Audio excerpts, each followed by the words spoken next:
So I have my heat at medium high. My butter's sizzling. I'm adding my onions. I'm going to tell you guys that if you're making the full-size recipe, you probably want to use a bigger frying pan than me. I'm not going to lie, I don't have a bigger one than this, except for a gargantuan size. So I need a medium frying pan. Unfortunately, I don't have that medium-sized frying pan. So I added my tablespoon of butter. And now we are coating our onions with that butter. I'm honestly going to add some more oil to this, but since I'm already cooking, I want you to see that you can be versatile and you can add any kind of oil you want. It doesn't have to be butter. So I just used a little bit of olive oil that was super simple for me to put in the pan. Little piece of onion skin, there we go. So super simple for me to add to the pan without having to add a chunk of cold butter that then would have to take time to melt when I wanted to get all of this onion coated pretty quickly because I don't want this to burn. I'm going to mix it around, not let it sit too terribly long. I personally season my onions. I don't like grilled onions that are simply plain or bland. So I have some garlic powder here. I love garlic. I'm going to add some salt. Now, of course, the condensed mushroom soup or chicken soup has some salt in it. And I used salt-free butter. So I'm not going to add terribly much because I don't want to, well, make it too salty. I also added some pepper, and then your parents are probably going to hate me. I just added some sugar to help the onion caramelize. Now the onion is naturally going to weep its natural sugars from it as it caramelizes. So adding the sugar to it just speeds up the process and makes it a little bit sweeter. Obviously, if you're diabetic or you can't eat too much sugar, don't add more sugar to it. I also have, and you can kind of see the flame over there, I also have my 2 cups of noodles already boiling, and I'm stirring them.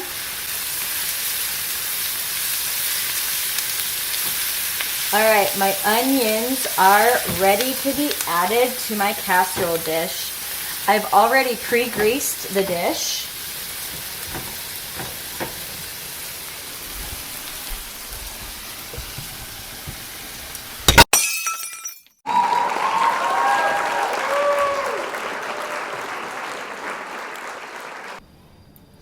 Alright, we're going to start measuring our ingredients. So we need 1 cup of canned chicken.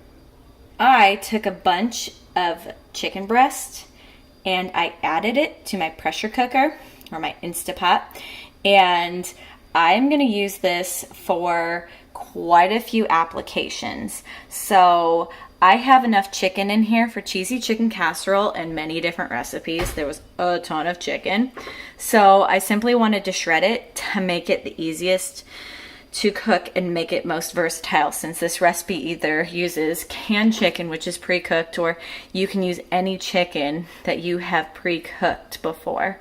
So it just has to not be raw. So I'm gonna use shredded chicken. I can do other things with this chicken. I can put it in like tacos, so I can season it now with taco seasonings and turn it into taco meat. And I could also take it and make it into a chicken noodle soup. So there's all kinds of things. I could put it on salads. Oh, doesn't that sound delicious? So all I did was I seasoned it with some salt, some pepper, and garlic powder and onion powder. So it's pretty versatile or bland. So I'm going to measure out a cup and add it to my bowl. There we go. Adding our chicken. next we are going to add, let's see, 1 cup of sour cream. I wanted to show you this cup here. It is a solid measuring cup and it's fantastic. You are going to love this cup. And if you have one at home, I so suggest using it. To stir up my sour cream first because it has some juice on top that just separates naturally. That would be some of the whey, which we learn about in foods too. You're going to add it to your cup. Remember, with a solid ingredient, you use a dry measuring cup, or you can use this fun cup. And you want to pack it.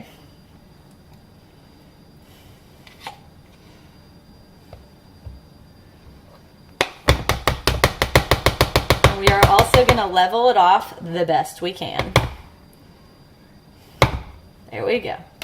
So now I'm just simply going to take my cup. You ready for this? Coolest thing ever, huh? I can just take my spoon, get the rest of this off. Beautiful.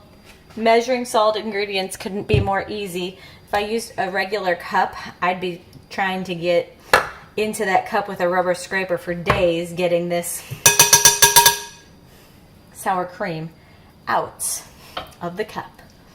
So it says 1 cup of cream of mushroom.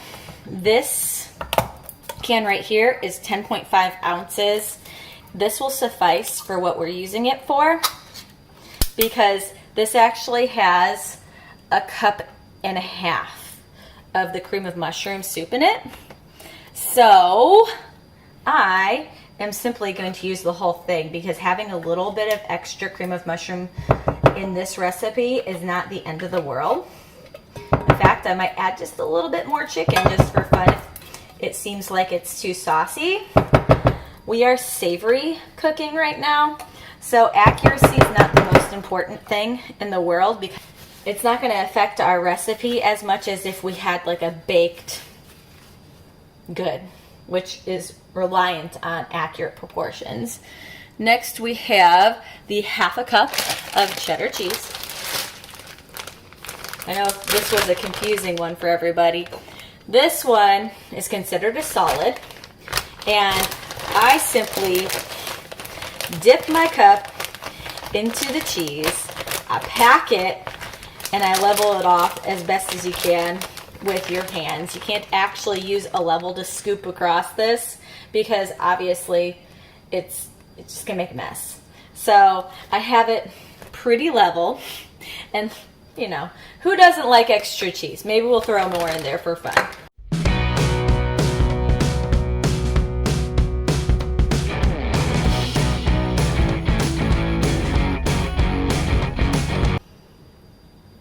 I'm gonna add some seasonings to this. You don't have to, it doesn't call for it, but we're gonna add a little bit of salt.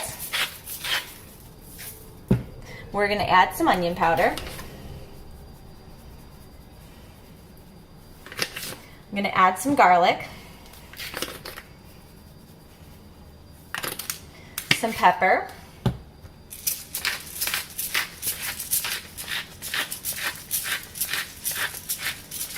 again, this recipe does not call for seasonings to be added to it. Cooking is all about layering seasonings, so you have to find seasonings that work well with your dish, and I know these work well with this dish. And I have just barely sprinkled some of this Riley's Cajun seasoning on there. I don't want to add too much of that because it's spicy.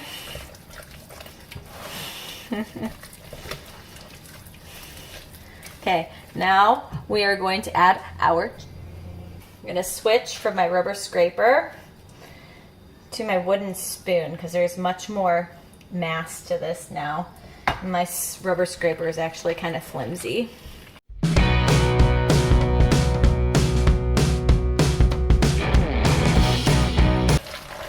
Okay, this is the way it should be prepared, except for I added the extra seasonings to it.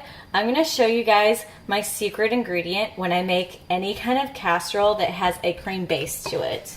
This is French onion dip. Generally you put, you dip your chips into this when you're eating potato chips. But we are going to add it to our recipe. It's amazing and wonderful. I also add this to my mashed potatoes sometimes.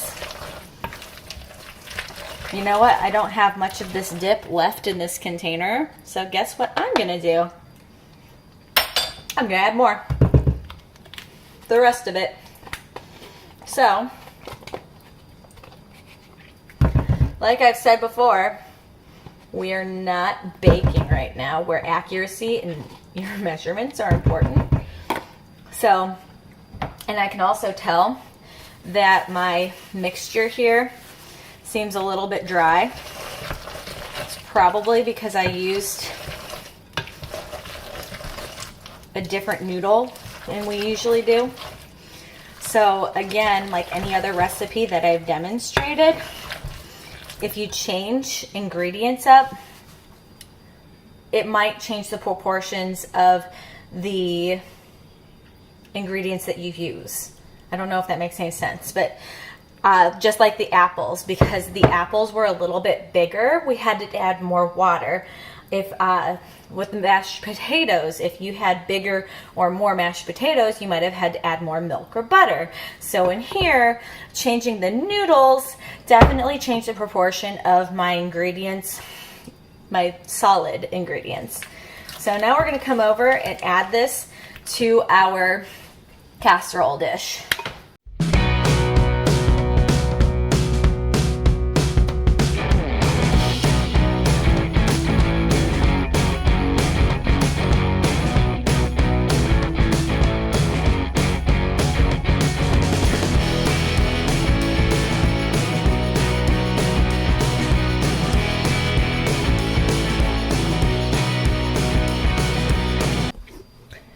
Now we're gonna top this with, like I said in my recipe read over, I'm gonna use French fried onions. You, on the other hand, if you wanna use breadcrumbs or crackers that you crush up, you're gonna wanna add butter to it. Depending on how much cracker there is or breadcrumb, it might not be enough butter. You want it to look like a sandcastle kind of sand, where it's like a moist sand that can hold together, and you'll just put it on top and it'll help it brown. So that's not going to be seen in this demonstration, but it's really that difficult. You're going to melt your butter, add your breadcrumbs. If it's too dry, add a little bit more butter until it's that consistency of a sandcastle. So I'm going to top this with my French fried onion.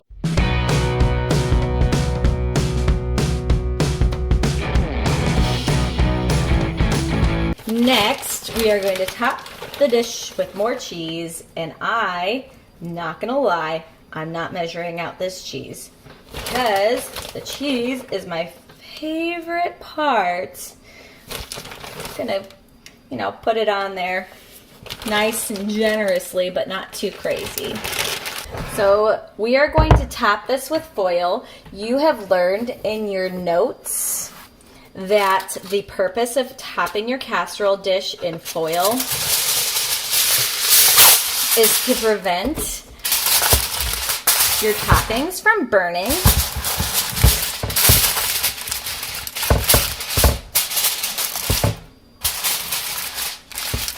I'm going to cook this for 30 minutes in the oven, and then I'm going to cook it for another 10 to 15 minutes depending on when it's ready. So it's ready when the topping is browned and the sides are bubbling. So you want that nice browned topping. Now this is the method that you're using for a full-size casserole. If you are making a miniature casserole that only cooks for about 5 to 10 minutes total, you don't need to put the foil on there because that's not enough time to burn your topping. So keep that in mind.